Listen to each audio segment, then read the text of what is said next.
तो अब सीधे आपको उत्तराखंड लिए चलते हैं, जहां पर उत्तराखंड के मुख्यमंत्री पुष्कर सिंह धामी देहरादून से बजट पर प्रेस कॉन्फ्रेंस कर रहे हैं। सीधे आपको वहीं लिए चलते हैं। मीडिया के अपने सभी मित्रों का आज इस चर्चा में यहाँ पर आप सबके पधारने पर आप सबका मैं अपनी ओर से सबका स्वागत करता हूँ। सभी का बहुत अभिनंदन है और समय समय पर हम सब लोग मिलते रहते हैं। पिछले माह भी हम सबकी भेंट हुई थी। आज विशेष रूप से क्योंकि कल माननीय केंद्रीय वित्त मंत्री निर्मला सीतारमण जी ने नौवीं बार लगातार देश का आम बजट प्रस्तुत किया। मैं सबसे पहले तो उनको बहुत बधाई देता हूं, शुभकामनाएं देता हूं और आदरणीय प्रधानमंत्री श्री नरेंद्र मोदी जी के नेतृत्व में जो कल वित्त मंत्री जी के द्वारा बजट प्रस्तुत किया गया है, वो बजट प्रधानमंत्री जी के दूरदर्शी नेतृत्व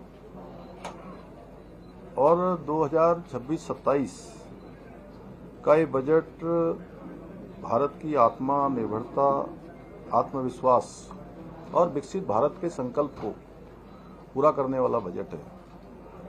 और मैं कहूं कि ये सभी की आकांक्षाओं के, भारतवर्ष के सभी नागरिकों की आकांक्षाओं की पूर्ति का बजट है। सबके उत्थान का, उनके उन्नयन का, आगे बढ़ाने का और हर वर्ग को किसी न किसी रूप में आगे लाने का और विकसित भारत बनाने का संकल्प पूरा करने का बजट है। और ये बजट भारत के भविष्य को 3 मजबूत स्तंभों में स्थापित करता है कि भारत आर्थिक रूप से मजबूत बने। भारत दुनिया की जहां चौथी अर्थव्यवस्था अभी बन चुका है, आने वाले समय में भारत दुनिया की 3 प्रमुख आर्थिक महाशक्ति के रूप में स्थापित हो, सामाजिक रूप से संतुलन स्थापित हो, हर वर्ग के विकास का प्रावधान हो और साथ में जो आज विश्व ग्लोबल वार्मिंग जैसी अनेक समस्याओं से जूझ रहा है। हम सब जानते हैं कि लगातार जो ग्लोबल वार्मिंग हो रही है उसके कारण से मौसम में भी कई प्रकार का परिवर्तन देखने को हम सबको मिलता है। जिस समय वर्षा काल के समय में कई बार वर्षा नहीं होती है और होती है तो अत्यधिक हो जाती है। जैसे इस वर्ष हमने देखा कि हमारे यहाँ जो बर्फ पड़ने का समय था उस समय हिमपात नहीं हुआ, कुछ रुकने के बाद हुआ है। ऐसे ही कई प्रकार के परिवर्तन, सर्दियों के समय में कम सर्दी होना, गर्मी में कम गर्मी होना। जैसे अगर 2025 की हम बात करें तो 2025 में हम सब लोगों ने बहुत कम यहाँ पर राज्य के अंदर देखा होगा तो बहुत गर्मी का एक तरह से एहसास बहुत ज़्यादा नहीं हुआ। इस प्रकार से जो पर्यावरण स्थिरता है उस वह भी रहे, विकास के साथ साथ इकोलॉजी बनी रहे, इकोलॉजी के साथ इकोनॉमी भी बढ़े। इसका प्रावधान इस बजट में किया गया है, जो ये स्पष्ट करता है कि यह बजट विकसित भारत के विजन का बजट है। कृषि का क्षेत्र हो, ग्रामीण विकास का क्षेत्र हो या कौशल निर्माण, जिसमें राज्य के, देश के ऐसे नौजवानों को, युवाओं को स्किल करने का प्रावधान है जिनके अंदर आगे बढ़ने का हौसला है, आगे बढ़ने के लिए उनके पास संसाधन नहीं है, तो उनको स्किल बनाकर हर क्षेत्र में देश के लिए, देश के काम में लाया जाए। और विकास का लाभ केवल शहरी क्षेत्रों तक सीमित न रहे, कुछ क्षेत्रों तक सीमित न रहे, विकास हर क्षेत्र में पहुंचे, गांव से लेकर सीमांत क्षेत्रों तक। हमारे जो सीमांत क्षेत्र हैं वो भी विकास की मुख्य धारा से जुड़ें और विकास समान रूप से पहुंचे। यह समावेशी विकास भारत के सामाजिक भविष्य की कुंजी है, जिसके फलस्वरूप ये बजट लोकल से ग्लोबल बनने का भी बजट है। और इस बजट में जहां युवाओं के लिए, महिलाओं के लिए और उद्यमिताओं पर केंद्रित योजनाएं देश को जॉब सीकर से जॉब क्रिएटर बनने की दिशा में ले जाने वाला बजट है, जिससे जनसंख्या जो भारत की कमजोरी नहीं बल्कि सबसे बड़ी ताकत बनेगी। अतः बजट लोक कल्याण का बजट है, इसमें यह कहने में कोई अतिशयोक्ति नहीं होगी। जन कल्याण का बजट है और जन जन को लाभ देने वाला बजट है, जन जन की सहायता करने वाला बजट है और पर्यावरण के अनुकूल विकास हो, पर्वतीय राज्यों के लिए सतत विकास की परियोजनाएं जो अनवरत रूप से चलती रहें और इको टूरिज्म इस बजट में मुख्य रूप से इसका प्रावधान ये स्पष्ट करता है कि भारत का भविष्य केवल तेज विकास नहीं बल्कि संतुलित एवं जिम्मेदार विकास पर आधारित होगा। रिफॉर्म से परफॉर्म की ओर बढ़ते भारत का यह बजट भारत के सुरक्षित, समृद्ध एवं आत्मनिर्भर भविष्य का रोड मैप है। आदरणीय प्रधानमंत्री जी के नेतृत्व में जो ये बजट प्रस्तुत हुआ है उसमें 2026 में आत्मनिर्भरता, सुरक्षा, आर्थिक स्थिरता की दिशा में भी मजबूत आधार देने वाला ये बजट है। कर्तव्य भवन में तैयार किया गया यह बजट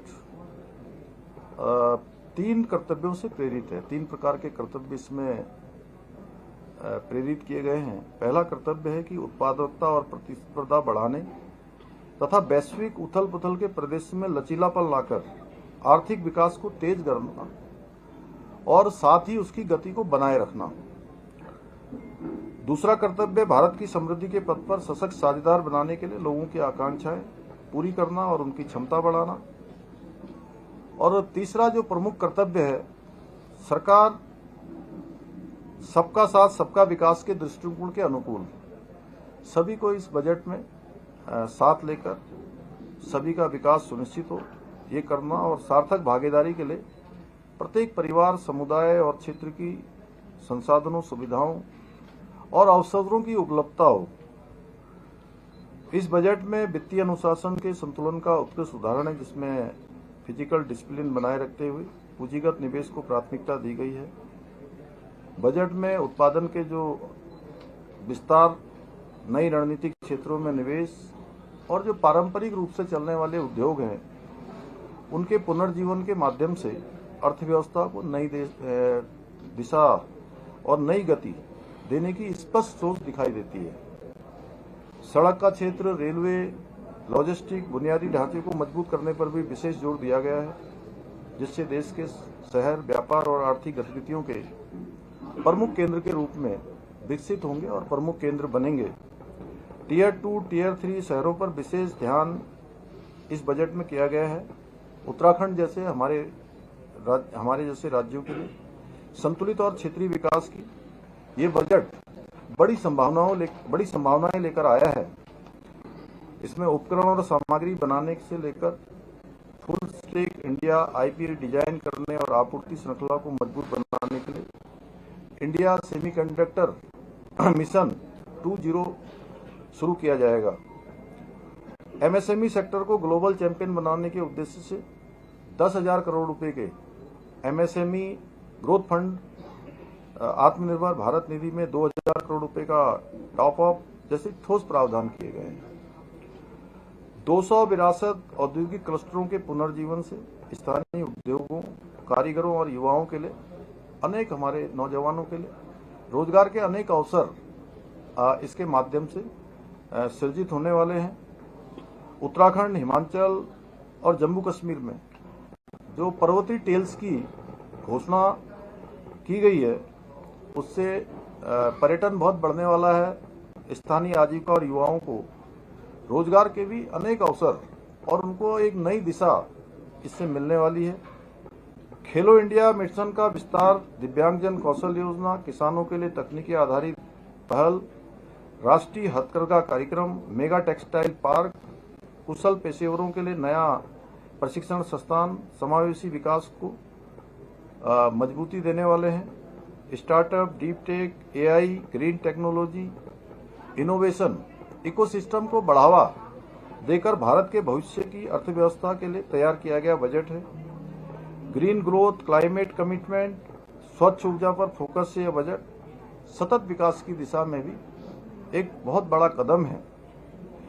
लखपति दीदी कार्यक्रम जिस योजना ने हमारी मातृशक्ति को, बहनों को सुरक्षा और सशक्तिकरण दोनों ही प्रदान किया है, सम्मान प्रदान किया है। इसके माध्यम से महिलाओं को क्रेडिट लिंक्ड आजीविका से उद्यमिता की ओर बढ़ने का भी इसमें स्पष्ट योजना है। और दवाओं में 17 प्रकार की दवाओं में जो औषधियां हैं उन पर मूलभूत सीमा शुल्क में छूट का प्रावधान भी इस बजट में किया गया है। प्रत्येक जिले में एक महिला छात्रावास की स्थापना का प्रावधान करना भी महिला सुरक्षा और महिला सशक्तिकरण और महिला सम्मान की दिशा में बहुत बड़ा कदम है। यह budget ease of living, ease of doing दोनों को मजबूत करता है। कुल मिलाकर इस बजट में विश्वास, विकास और भविष्य निर्माण तीनों का ही समावेश किया गया है। हमारे राज्य के लिए, उत्तराखंड के लिए 16वें जो वित्त आयोग की सिफारिशें हुई हैं, 16वां वित्त आयोग यहाँ आया था, उन्होंने पूरे राज्य का भ्रमण किया था। अनेक स्थानों पर वित्त आयोग और वित्त आयोग के चेयरमैन और उनकी पूरी टीम गई थी। और जो 16वें वित्त ने सिफारिशें की थी उसके आधार पर 2026-27 में उत्तराखंड को जो केंद्रीय कर हैं उन योजनाओं में लगभग 23-24 हजार करोड़ रुपया मिलने की संभावना है, जो पिछले वर्ष की धनराशि से लगभग 1850 करोड़ रुपए अधिक धनराशि है। और यह अतिरिक्त संसाधन आधारभूत संरचना, निवेश और रोजगार सृजन को नई गति देंगे। पर्वतीय राज्यों के लिए विशेष फोकस उत्तराखंड की भौगोलिक परिस्थितियों को ध्यान में रखते हुए संतुलित विकास का संकेत भी देता है। पर्वतीय ट्रैकिंग ट्रेल्स परियोजना से उत्तराखंड में साहसिक और इको टूरिज्म को भी बढ़ावा मिलेगा। स्थानीय युवाओं के लिए रोजगार के अवसर बढ़ेंगे। होम स्टे, गाइड, ट्रांसपोर्ट और स्थानीय उत्पादों को भी नया बाजार मिलेगा। इसके साथ साथ आईआईएम के सहयोग से हाइब्रिड मोड में मानकीकृत उच्च गुणवत्ता वाले 12 सप्ताह के प्रशिक्षण पाठ्यक्रम के जरिए 20 पर्यटन स्थलों में 10,000 गाइडों के कौशल उन्नयन के लिए भी प्रायोगिक योजना भी इस बजट में प्रावधान किया गया कि ये योजना शुरू की जाएगी, जिससे कि हमको बहुत सारे टूर गाइड भी हमको भी उपलब्ध हो पाएंगे।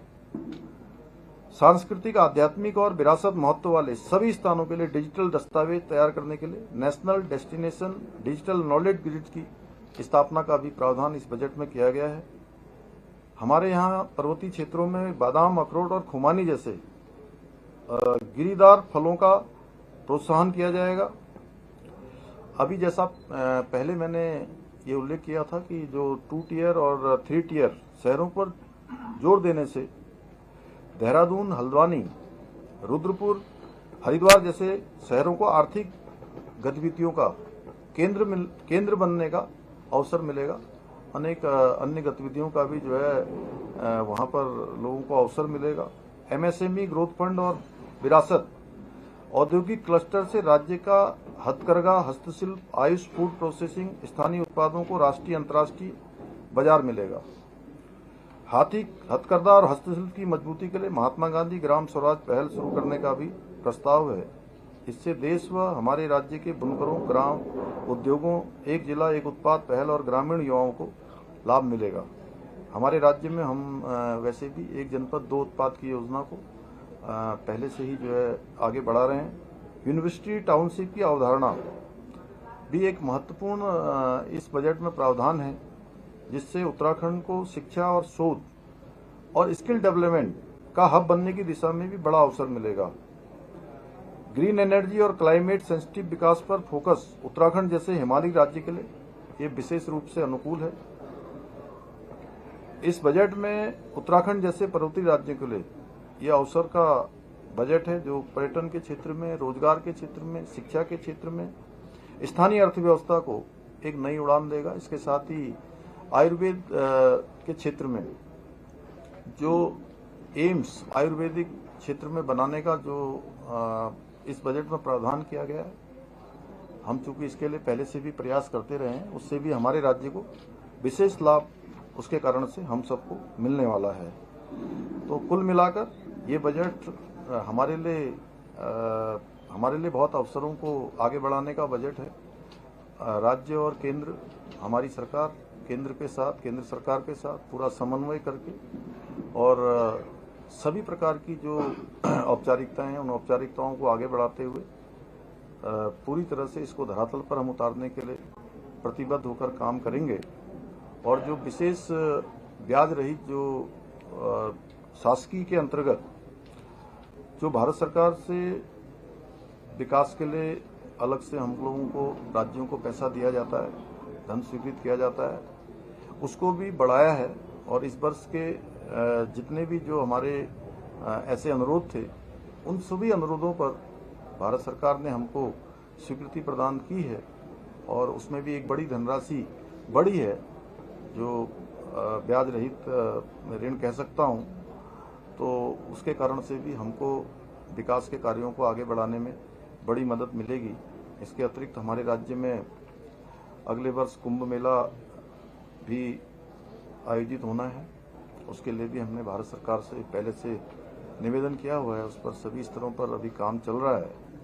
जल जीवन मिशन में जो एक बड़ी धनराशि इस बजट में प्रावधानित की गई है, उसके कारण से हमारे राज्य में जो हर घर नल से जल की योजना है, उसको बहुत विशेष लाभ होगा। और हमारी इस योजना से उन लोगों को जहां पर पेयजल की समस्या है, ये पेयजल की समस्या का भी समाधान होगा।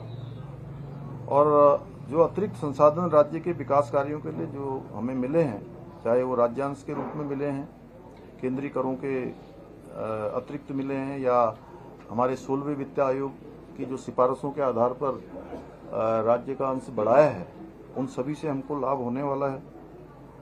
और ये ब्याज मुक्त योजना विगत वर्षों में जिसका मैंने अभी उल्लेख किया था, वो पिछले सालों में उत्तराखंड के लिए विशेष रूप से लाभकारी रही है। जल जीवन मिशन के अवशेष जो कार्य बचे हुए हैं, वो कार्य भी हमारे जल्दी ही पूरे हो जाएंगे। और इस बजट से उत्तराखंड के लिए हमारे अनेक संभावनाओं के नए द्वार खुलेंगे। लखपति दीदी कार्यक्रम का विस्तार होगा, उससे भी हमारी बहनों को राज्य के अंदर जो बहुत पहले से ही बहुत अच्छा काम कर रही हैं और एक सामान्य स्थितियों परिस्थितियों में और अनेक चुनौतियों का सामना करते हुए उनके द्वारा जो आज उत्पाद बनाए जा रहे हैं, उस उत्पाद की लगातार देश और दुनिया में मांग बढ़ती जा रही है। हाउस ऑफ हिमालय ब्रांड आज हमारा एक ऐसा ब्रांड बन गया है एकीकृत, जिसके अंतर्गत उन सभी को प्रोत्साहन देने का काम हो रहा है। तो कुल मिलाकर 2026 का ये केंद्रीय बजट विकसित भारत के संकल्प के साथ साथ आत्मनिर्भर उत्तराखंड के हमारे लक्ष्य को साकार करने में भी बहुत महत्वपूर्ण भूमिका निभाएगा।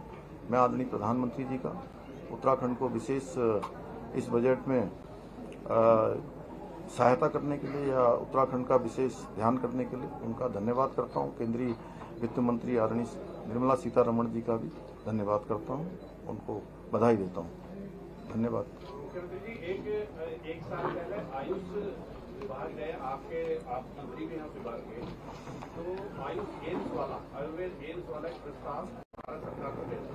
तो आयुष में ही ये 3 नेशनल संस्थान खोलने की बात हुई है। तो हमारा प्रपोजल 1-1.25 साल पहले गया था भारत सरकार में। उसके लिए आप क्या करने वाले हैं कि इस बजट में वो भी फिट हो जाए, हमें एम्स खुल जाए? मैंने तो बोला ही था अभी थोड़ी देर पहले। तो मैं पूछने वाला क्या करने वाले हैं, पैरवी थोड़ा सख्त हो जाए, एक संस्थान से मिल जाएगा ना, 3 खुलने पूरे देश में। हमारी जो देवभूमि है आयुष में, हमारा सबसे पहले हमारा ही हक बनता है और हम जरूर पहले से हमने निवेदन किया हुआ है वहाँ पर। और मैंने थोड़ी देर पहले जब अपनी बात रखी थी तो उस बात में भी मैंने कहा था कि निश्चित रूप से उसका लाभ हमें मिलेगा और हम निवेदन करेंगे इसमें कि जो है जो औपचारिकताएं होंगी भारत सरकार की, उन औपचारिकताओं को हम पूरी करें। अभी चूंकि उसका क्या मानक बनाया है ये अभी जब पूरी तरह से विस्तार रूप में आ जाएगा तो उसके अनुरूप हम लोग निश्चित रूप से निवेदन करेंगे। सर, जिस तरह से आपने कहा कि टूरिज्म सेक्टर में काफी ज्यादा इसमें लाभ मिलेगा, तो आने वाला जो हमारा राज्य का बजट है क्या उसमें भी सर इसका रिफ्लेक्शन देखने को मिलेगा, जिस तरह से ट्रेल्स को लेकर के उस तरह की तमाम सारा प्रावधान किया गया? देखिए, जो चूंकि देश के अंदर ऐसे बोलना क्या, देश के अंदर जो इस बार आम बजट प्रस्तुत किया गया है वो पूरा विकसित भारत का एक संकल्प को पूरा करने वाला बजट है। तो सभी राज्य भी उसी दिशा में काम करना, राज्यों को केंद्र के अनुरूप ही काम करना चाहिए और विकसित भारत के संकल्प को पूरा करने में सभी का योगदान होना चाहिए। विकसित भारत भी तभी बनेगा जब विकसित उत्तराखंड बनेगा और विकसित उत्तराखंड तभी होगा जब उत्तराखंड का प्रत्येक जनपद, प्रत्येक गांव विकसित होगा। तो निश्चित रूप से उसी दिशा में हम लोग भी काम करेंगे। जो आयोग की बात की है उसमें आपदा प्रबंधन के मद में लगभग 200 करोड़ की कटौती हुई है। और दूसरा ये है कि प्री बजट बैठक जो हुई थी दिसंबर में माननीय सीएम उन्होंने 2 बिंदुओं पर फोकस करना है, खासतौर बिजली हमें पब्लिक कॉर्पोरेशन के लिए अलग से मिलेंगे और दूसरा कि हमारा जो आपका ग्रीन बोनस है वो मिलेगा। तो उसको लेकर क्या कोई प्रावधान है? देखिए, जो प्री बजट जो बैठक हुई थी वहाँ माननीय केंद्रीय वित्त मंत्री जी की अध्यक्षता में, उस बजट में जो शासकीय जो विशेष सहायता वाला जो स्पेशल शासकीय का जो बजट है बिना ब्याज का जो राज्यों के विकास के लिए दिया जाता है, वो हमारा भी एक प्रस्ताव था कि उसको बढ़ाया जाए। तो भारत सरकार ने उसमें बढ़ोतरी की है। हाँ, एक आध में थोड़ा सा जो आपने बताया है कुछ अंश लगभग 200 करोड़ रुपए की धनराशि का उसमें कमी पहले की तुलना में दिख रही है, लेकिन बहुत सारी योजनाएं ऐसी हैं कि इसमें हमारे को डबल भी हुआ है और वो धनराशि अगर हम जोड़ेंगे तो सब मिलाकर बहुत बड़ी धनराशि है। और एक टेबल है, मैं आपको एक मिनट बता देता हूँ। आपने पूछा, बड़ा अच्छा किया, ये भी कंफ्यूजन दूर होना चाहिए।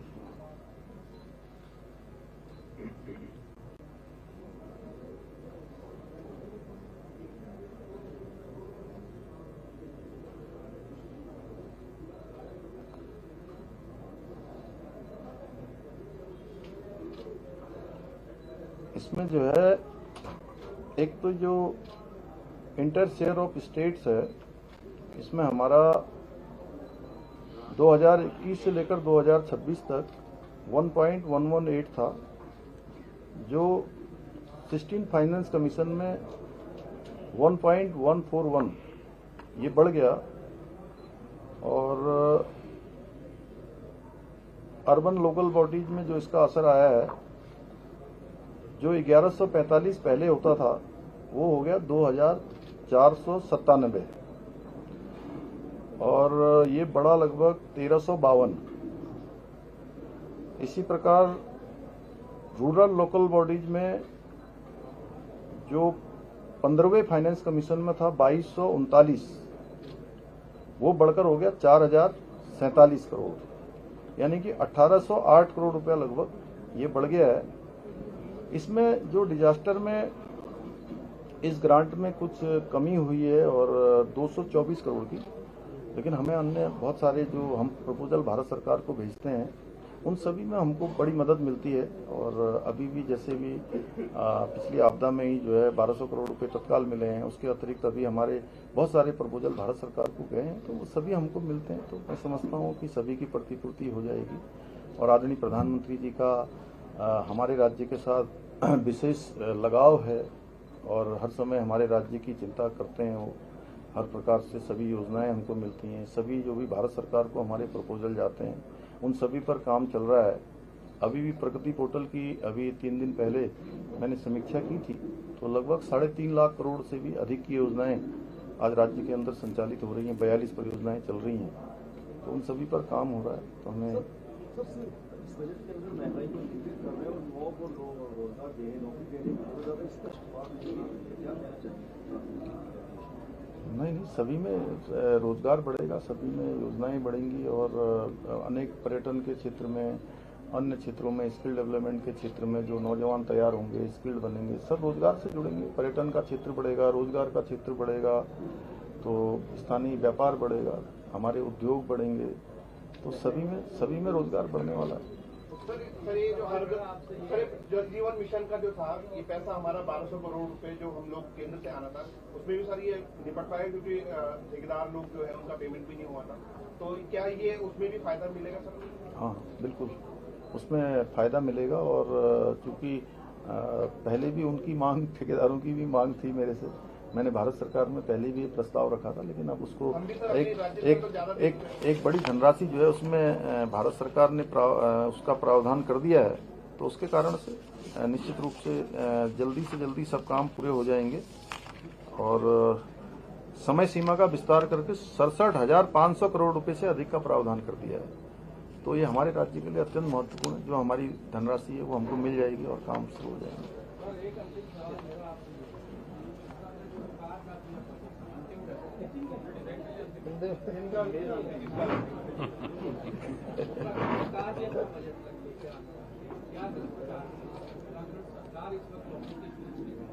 है सरकार जिस प्रकार से इस वक्त उत्तराखंड के अंदर जिस प्रकार से अपनी उत्तराखंड की जनता की सरकार और जनता की सरकार के क्या उत्तराखंड सरकार का जो बजट होगा, उस बजट के बारे में भी पब्लिक को बताया जाएगा, उसके लिए रोडमैप तैयार किया है क्या? सुझाव नहीं, वो अभी सुझाव हम लोग ले रहे हैं, और अभी 7 तारीख को मैं खुद ही एक बड़ी बैठक होने वाली है इसको बजट को लेकर, जिसमें लोग हर वर्ष अपने सुझाव देते हैं।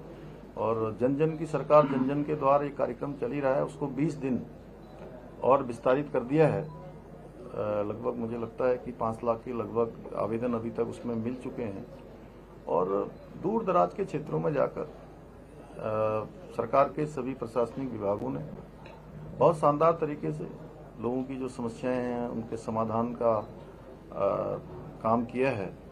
और जो छूट गए हैं, जो अभी रह गए हैं, इसलिए उस कार्यक्रम को 20 दिन के लिए आगे बढ़ाया है। 20 दिन अभी और तेजी से कार्यक्रम चलेगा। सभी हमारे जनप्रतिनिधियों से लेकर सभी प्रमुख अधिकारीगण, हमारे सभी जिलाधिकारी, मैं भी स्वयं और हमारे सभी आदरणीय मंत्रीगण सभी भाग लेंगे, और सब लोग लगातार भाग भी ले रहे हैं, मॉनिटरिंग भी कर रहे हैं। धन्यवाद। बजट के बारे में अलग से बात कर लेंगे।